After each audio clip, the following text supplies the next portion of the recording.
This podcast is brought to you by William Jacobs, Keturah Slykhuis, Tamika Brown, and Mr. Slykhuis. Keanu was not able to make it to today's episode. Who wants to start? All right, so we want to talk first about the arcade craft because that's new this year. So what exactly is going to be happening? Cool. Well, first of all, I just want to say I am so excited to be on the show today. You guys are my favorite. I listen to you all the time. Okay, that's not true, but I'm excited to be here with you. All right, so what can I tell you about arcade craft? So what's different about your elective and the arcade craft? Right, so a couple of things are different. First of all, this is the first time that we've paired two electives together. So we're taking a woodshop and video game development and putting them together so that you get twice as much time. So that's the first major difference. Everybody who's in the class is doing both electives. But I think what makes it really different in the actual game development side of things is that we're going to be making arcade games specifically. So are you planning to make a full arcade in the school? Yeah, you bet. So the hope is that by the time we're all done, we will have an arcade that we can set up whenever we want. That'll be easy to take down, but we'll actually have arcade machines that hopefully we can actually have coin operated so we can actually raise some money so that we can do cooler stuff in the future and build the arcade up. Nice. So how many arcade games are you talking about having? Right. It's hard to say because some students prefer working in different sized groups. That said, we're kind of anticipating having 12 to 15 arcade machines in our first year. That'll be pretty good. Where would they be in the school? That's an excellent question. I don't totally have the answer yet. At this point, I kind of envision it in the cafeteria area, being able to set up some machines around the walls so that while people are eating or hanging out or enjoying their pizza like we did today, they can pop over and play a couple arcade games while they're at it. Okay, so for the arcade machines, are you gonna have pre-built layouts for the buttons, or will we be able to arrange them depending on how we have our game operate? Yeah, great question. So the general box that we're going to be using is going to be pre-designed. So everybody's arcade machine, the box will be very similar. That said, where you want to lay out your buttons, which buttons you're going to use, it's going to depend on the game because different games will need different setups. So yeah, you'll have the customizability to make that however you want. So each year, are you going to be making new arcades, or will you reuse the old ones? Yeah, also a good question. So it'll be a little bit of both. On the one hand, I'd love to see our arcade grow. But if we're doing 12 machines a year, you can see how pretty quick they would take over the school. And as much as I think that would be fun, the science teachers might not appreciate their science lab space going to arcade machines. So there will be some recycling happening. And actually, I'm hoping that'll be part of what's cool about it, is that each year we will, if we're getting the coin operation to work, we can sort of have some competition going where the machines that are bringing in the most money will endure, and those that are not getting as much play, we'll sub those out with new games that are coming out. We'll have to upgrade the Pac-Man. Yeah. Any questions? Any more questions? Anything else you want to say? I guess one other thing that's kind of cool, and this is one of the things we're hoping to use the money that we get off of these machines. First of all, we'd love to do is be able to make bigger arcade boxes. So the ones we're making now will be tabletop machines. So no underbox. Yeah, so the cost of wood is a lot. We're already having to find some creative ways to find money to fund this, and so the hope is that if we're making money, we'll be able to make bigger machines. But also I'd love to see us make some revenue so we could put a game development team together.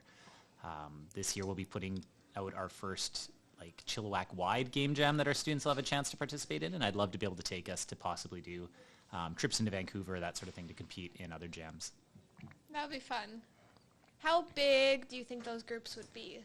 Your whole class or smaller? For the game jam team? Yeah. It would be based on interest, so we'd see how many people are interested, and like a sports team, it would be based on people would have to commit. There'd be a sign-up process, and you'd have to be coming out regularly to practices, that sort of thing.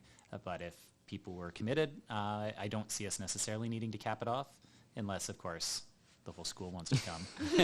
And then we might have to narrow it down a little bit. Yeah, 400 students going to a game jam. That would be great.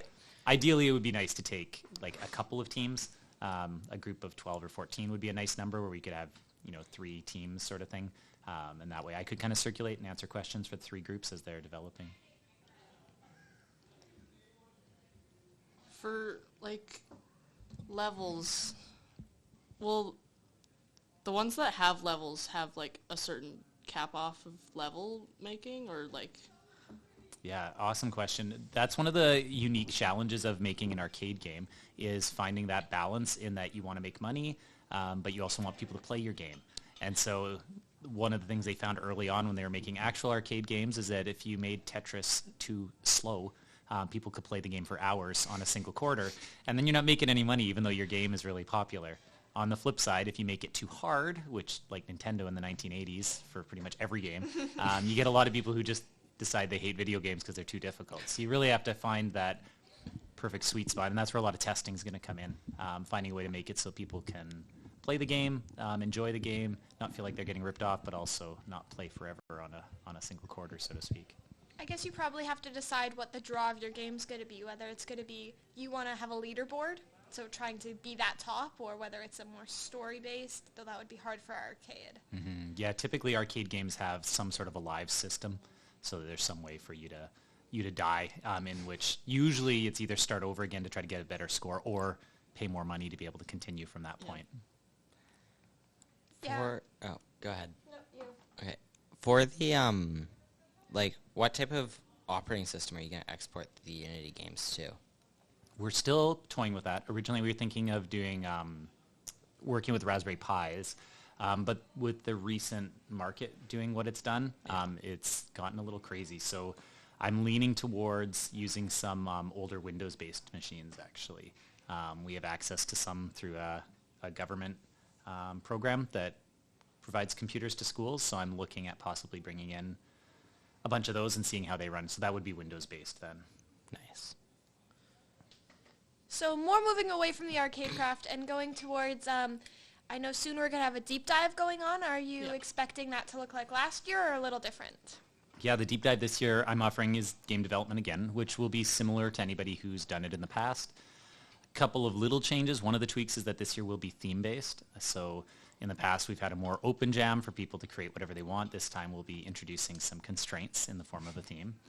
Also this year, we're going to be bringing in a lot of veteran game developers. Last year, we had a lot of new people each time around. This year, we have people who've taken 1 or 2 or even 3 jams and game design classes. So I'm really excited to see the level of quality that's going to come out of that. And then, of course, what makes this one really exciting is partnering with some people in the actual game industry this winter. And so we'll have a chance to actually do a jam, bringing in some college or university students, bringing in some actual developers in town, and make a competition out of it. So it should be really neat.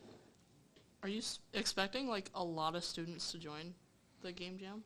I suspect it will be most of the students who do the deep dive that will be interested. Yeah. We're looking at doing 2 possible ways to enter. So one would be that they'll judge the games made during our jam. So whatever you made in the jam, you can submit, and they'll judge that. The other would be to enter and just do the 24-hour jam and see what you can create with the team in that time. And I suspect some will want to do both. Would you allow them to do both, or would it be just one? Yeah, the prize categories would be different. So we don't want it to be unfair to people who aren't in our class, who come in and don't have a whole 2 weeks to work on a game. That wouldn't be fair. So we'll compete against them in the one-day category, but for our own students, we'll also have a competition for those longer games.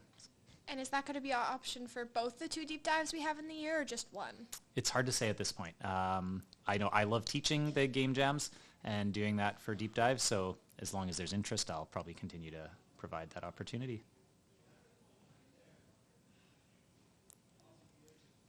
Anything else you want to say on that topic? No, exciting to get to talk about this and get your massive audience to know a little bit more about the exciting stuff going on. Yeah.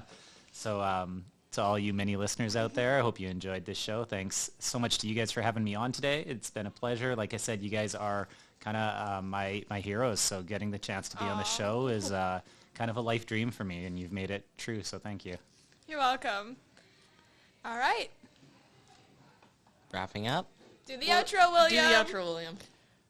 This episode was brought to you by Tamika Brown. Woo! Keturah Slykhuis. Oh, yeah. William Jacobs. And Mr. Slykhuis. Our guest speaker. Thanks for having me on. And that's episode 5.